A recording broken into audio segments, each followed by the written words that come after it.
Kamusta and welcome sa Grow in Christ. Maraming nagtatanong, anong Bible version ba ang dapat kong gamitin? Ang dami kasing pagpipilian ngayon, di ba? May KJV, ESV, NIV, at marami pang iba. Pero alin ba ang pinakamaaasahan at bakit? Yan ang pag-uusapan natin ngayon.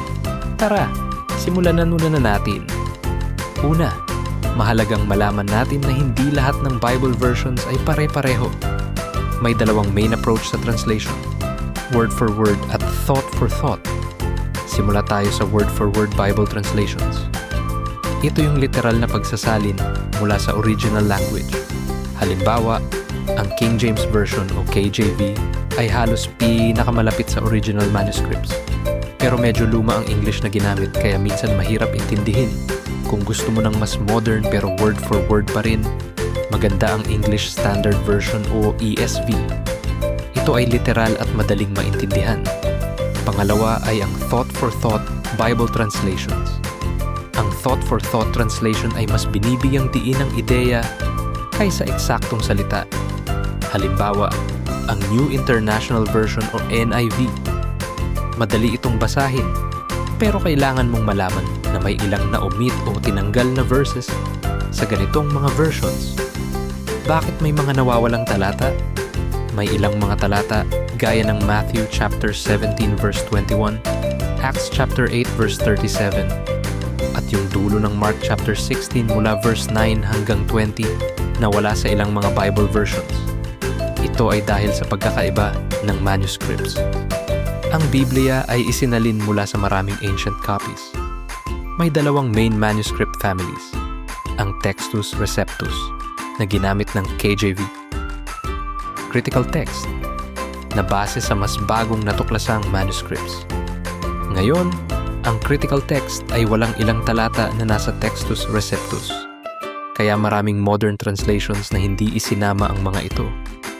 Hindi ibig sabihin nito na may nawawala sa salita ng Diyos, kundi mas sinunod nila ang mas lumang kopya na kanilang natagpuan. Pero may debate dito. Kaya kung seryoso ka sa pag-aaral, maganda yung translation na hindi tinatanggal ang mga talata, kundi nilalagyan ng footnote para may transparency. Ano ang mga reliable translations? Bukod sa KJV at ESV, pwede mo ring isama ang New King James Version o NKJV kasi updated ang salita pero faithful pa rin sa original text. Isa rin ang New American Standard Bible o NASB na isa sa pinaka-literal at respetado ng scholars. Kung gusto mo ng Filipino version, maganda ang Biblia para sa mas malapit na experience. Practical tips. Ngayon, anong magandang gawin?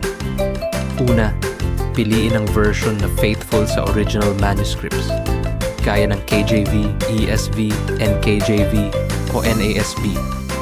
Pangalawa, iwasan ang versions na maraming omissions at paraphrase lang, gaya ng mga sobra ang simplification. At pangatlo, gumamit ng parallel reading.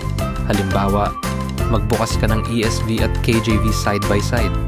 Kung may verse na nawawala sa isa, makikita mo agad.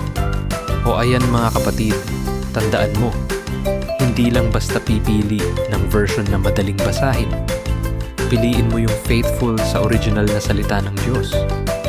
At sabi sa 2 Timothy chapter 3 verse 16, ang lahat ng kasulatan ay kinasihan ng Diyos at mapapakinabangan sa pagtuturo, sa pagsaway, sa pagtutuwid, at sa pagsasanay sa katuwiran.